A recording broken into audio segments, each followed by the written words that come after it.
Hey everybody, the Lady Kaylah here. Today I am going to do a Game of Thrones episode review. Just in case you didn't know, I do compare the show to the book, so choose right now if you do want to continue. We start off with Robb Stark, and he is leading another battle against the Lannisters, and he does win. He wins by quite a lot, actually. I think they said um, for every 5 Lannisters there was 1 Stark dead. And we do get briefly introduced to Bolton, Lord Bolton. I think we could have used a little bit more introduction with Bolton. It was quite brief. I think they could have added just a tad bit more. And then we are introduced to some sort of medic on the field, and um, I'm not sure who she is. I've been told that she's supposed to be Jane Westerling, but I'm not keeping up with the casting or anything. In the books, we don't actually see how Jane Westerling and Robb meet. We hear about it, and it's not like this. So I'll see what happens there. We do see that he is quite interested in her. It seems like a bit of a crush thing going on, that he does have a bit of a romantic interest in her. But then she leaves, and I did like this scene because I like how she was like anti-war, and then we also saw the foot getting cut off, and that was just that, I can't even, it was so brutal. Even though we don't actually see it, we like hear it. Oh my god, it was just terrible. And it does show that aspect of how war is not fun and it's not a game. And then we also hear, her putting things into perspective, like, this didn't need to happen, or what are your goals, what are your plans, and it was like an anti-war kind of a thing, and I did like that perspective on um, on this whole situation. So that was a nice scene. I did like it. Who she is and what kind of an impact she's going to play, I don't know. This is definitely a deviation from the books, and I have to see more before I can say whether I like it or not. I did like the scene, but I'm not sure if I'm liking where this is going, so I'll have to continue there. Um, Also, we get Joffrey, who is just a complete sadistic bastard. He just seems to be getting worse and worse, and we see poor Sansa getting beaten publicly. He no longer is doing things in the privacy of himself and knights. He's doing things publicly, he's doing things openly, he's publicly having her beaten by Sir Meryn, I believe, and it's just a really sick scene. And then Tyrion comes in, my man Tyrion, I just love him, and he basically saves her, and I'm a little confused because Joffrey is like, the show has been giving him a lot of power, and yet he lets Tyrion come in and save Sansa basically when his mother slapped him. He's like, I could have you killed for that, yet he does nothing when Tyrion comes in. I don't know, I think they kind of need to balance out exactly how much power Joffrey has. Um, and But other than that, I love Tyrion. He came in, he's, trying to put things into perspective, and then, he thinks, you know, oh, before I get into that, he does ask Sansa, like, look, do you want to leave here? Do you want to go? And Sansa's like, you know what, I can't wait till I marry Joffrey. And we know now that Sansa no longer means it. She no longer wants to be with Joffrey, but she's being really smart. She's being really smart because she's telling him no, which is the only logical thing to do when you're talking to a Lannister. She doesn't know who to trust. She doesn't know who to go to. Tyrion ultimately is a Lannister, even though he did, save her, help her. He's a Lannister, and she can't say, yes, I want to leave. Please, can I leave? Because he could just turn around, laugh at her, and be like, well, too bad. So she is being really smart. And then now I'll get into it. Tyrion thinks maybe if Joffrey gets laid, he will be like, he'll lighten up or whatever. So he sends him some whores, and this is like just a sick scene. Like I didn't see the point of having it. It does have a point because Joffrey has Roz beat the extra whore to a pulp, like with some sort of mace or a blunt instrument, and it's just, oh, it was a sick scene. I didn't think it was necessary. The point of the scene was Joffrey was going to get back at Tyrion or send Tyrion a message by giving back a beaten whore. I don't know if Roz is going to kill her or is just going to beat her enough to where she looks terrible. I don't know what's exactly going to happen. I don't think this scene needed to be here. Um, it was interesting to see how sadistic Joffrey was, yet we didn't need to see that because we saw it with him abusing Sansa. He What's interesting though is that Joffrey never gets his hands dirty. He'll watch other people beat each other, and he'll have his knight beat someone, but he never does it himself. I don't know why that is exactly. That was just something interesting. But all in all, I don't think the scene needed to be there. I think it was a bit over the top, a bit gruesome, and beside him sending Tyrion a message, I think it was pointless. My Mallrats poster is actually kind of annoying me. Anyways, next we have Peter getting into the scene, and he kind of tries to like gain a foothold with Renly. That way he has some security if Renly wins the throne, because Littlefinger's a mastermind, and I'm finally seeing some more of Littlefinger from the books. I was getting a little iffy on Littlefinger. I didn't really like the way the show was portraying him, but here, where he kind of, gains foothold with Renly, that way he can secure himself if Renly invades King's Landing and wins. Peter is trying to like kind of secure his position, secure his life, and that's more of Littlefinger. That's something Littlefinger would do. He would make sure he was safe. He would make sure he puts him first, basically. And then we have him go over to Kat, and he does make some moves on her, and I'm pretty sure the way the show is showing it, Kat knows that he betrayed Ned Stark. I'm not sure if she knows to what degree Littlefinger betrayed Ned, but she knows or assumes that he did betray him. But he comes in and he promises her both Arya and Sansa, which we know he does not have, and then he brings Ned's bones to her, which does seem creepy, but honestly, Catelyn couldn't have asked for more. This is a different kind of a land that we're living in, and her getting Ned's bones as a gift was a gift, and it was very symbolic, and it was very meaningful for him to do that. She would have loved that gift, and I'm pretty sure she did. What this means, if she trusts Littlefinger or not, I'm not sure. I'm pretty sure she'll do some thinking on it. But this is Littlefinger. I wasn't really expecting him to not hit on Caitlyn, but kind of throw himself at her and throw his availability at her. I think he would have done it a lot smoother. First of all, it's too soon. Second of all, she's suspicious of him, and that's not something Littlefinger would have done. But him, establishing that he'll give her the girls for Jaime, and him giving her Ned's remains as some sort of tribute or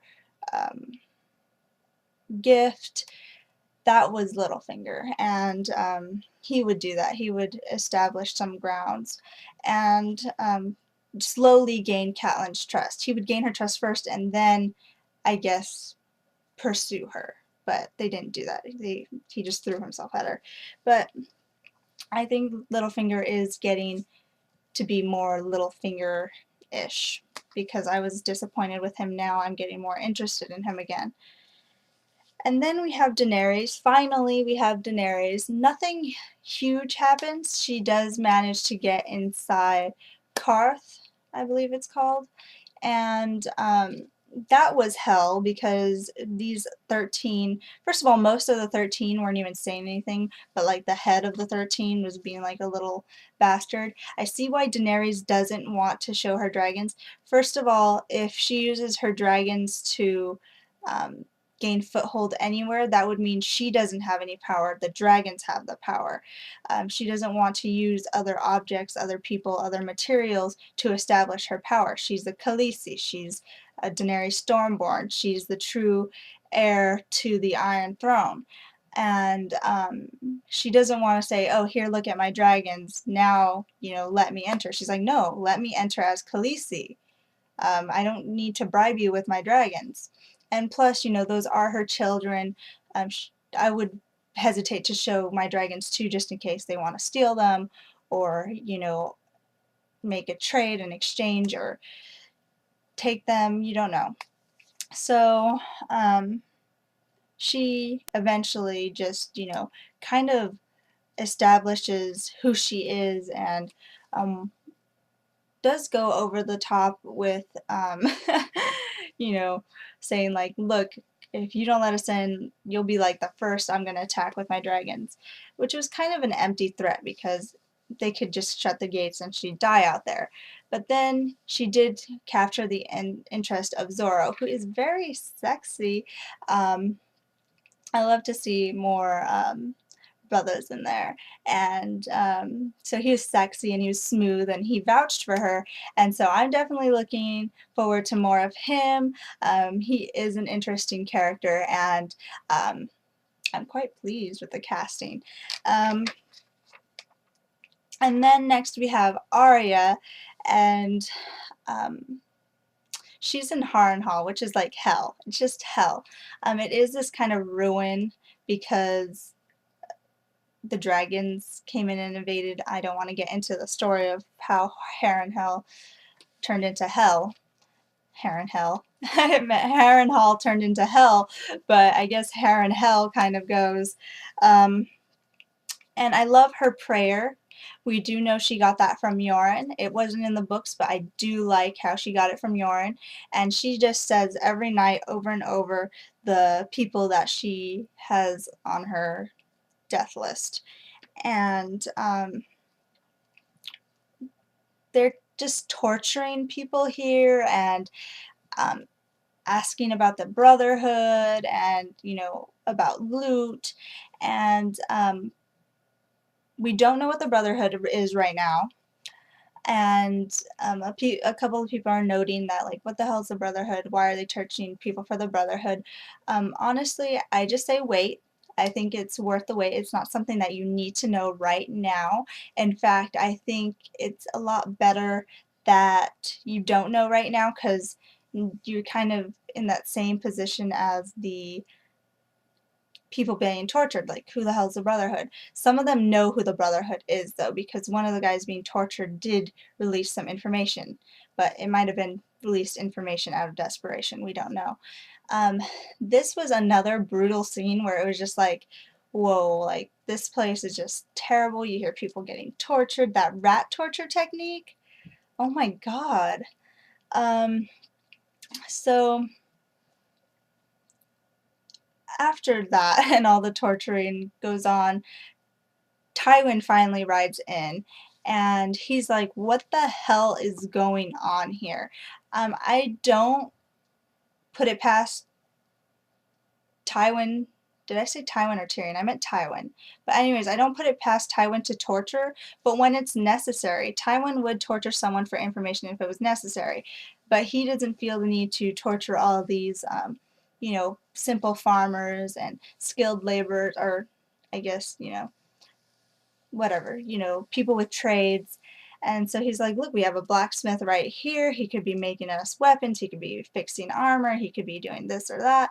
And then he notes Arya, who he doesn't know is Arya, but he does know she's a girl. He knows right off the bat like that. And, he asks her, why are you dressing as a boy? And she's like, because it's safe to travel. And right away he picks up, this girl's smart. She's going to be my cupbearer. She's going to be close to me. And that's that. And now he has Arya with her. And I'm sure Arya doesn't really have anything against Tywin himself, but she's going to hate every Lannister. And what's going to happen there, we will see in the future. Um, but I am disappointed that we didn't get any Jaqen. I think the Joffrey and the horror scene could have been cut and we could have gotten more Jaqen. I really don't want it to be that situation where, you know, we see him once or twice for like 3 seconds and then all of a sudden when he actually does what he's supposed to do, it's just like, oh, okay. Because like you're like, oh, I know who he was and now he's doing something awesome, badass, and then that's it. And wanted Arya and Jaqen to establish some sort of relationship. And um, Jaqen is one of the most interesting characters in the book for me, and I really enjoyed every scene that he was in, and I think they could have cut some other scenes and put the scenes with Jaqen in them because I love Jaqen. This is just a personal opinion, but I honestly think everyone would enjoy a little bit more of Jaqen. Um, so we also have Tyrion, and he is just on a roll. He is just, oh, he is just all over the place. He's on top of everything, and he confronts Lancel, I believe is his name, his cousin, about sleeping with Cersei. And I don't know what it is about Cersei, but you know, she's sleeping with her brother, she's sleeping with her cousin. What's up with the incest? And you know, he basically manipulates Lancel into serving him, and then he decides to let Master Pycelle go, but he wasn't just like, oh, I'll let him go just for the sake of it. He's like, I'll let him go, but he's not being on the council. He established like a boundary, and he's just on it. I am enjoying Tyrion. He once again steals the show, at least in my opinion. And then lastly, we have Stannis and Renly kind of just at each other's throats. It's one of those things that probably could be solved, but both of them are too stubborn to agree on anything. Stannis is definitely stubborn. Even though he doesn't really want to be king of the Iron Throne, just the fact that it is his right, he is going to take it, and he's not even going to let his little brother stop him. But Renly has some points too. He's like, look, nobody wants you as king.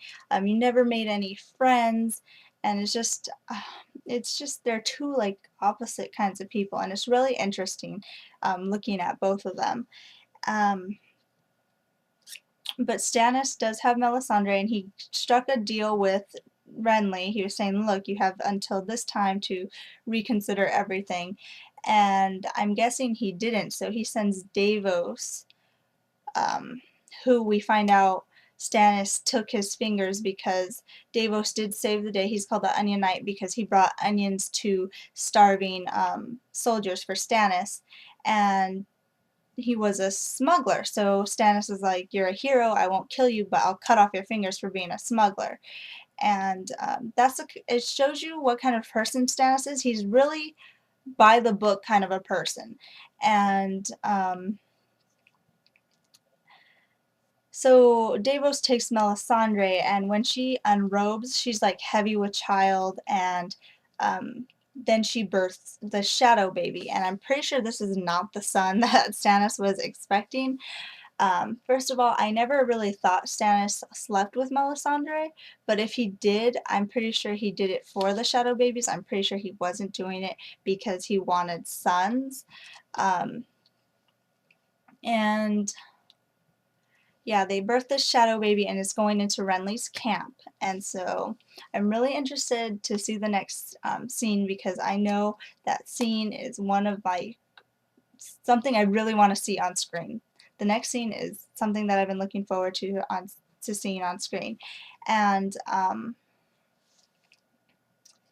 yeah, I wasn't like, even in the books, this is something that I wasn't expecting Stannis to do, something sneaky and kind of I guess you would say dishonorable because he is so by the book. This is not something I was expecting Stannis to do at all, and it's really interesting because no one is doing what you are going to expect, and that's just George R. R. Martin for you. So, some things I'm a little iffy about.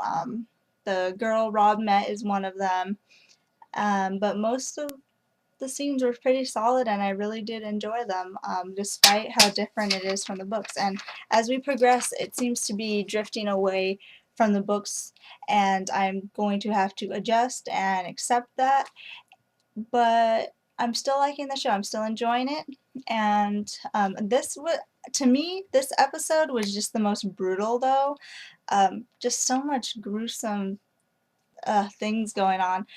Um, So, to leave you off with a question, which scene did you think was the most gruesome or brutal?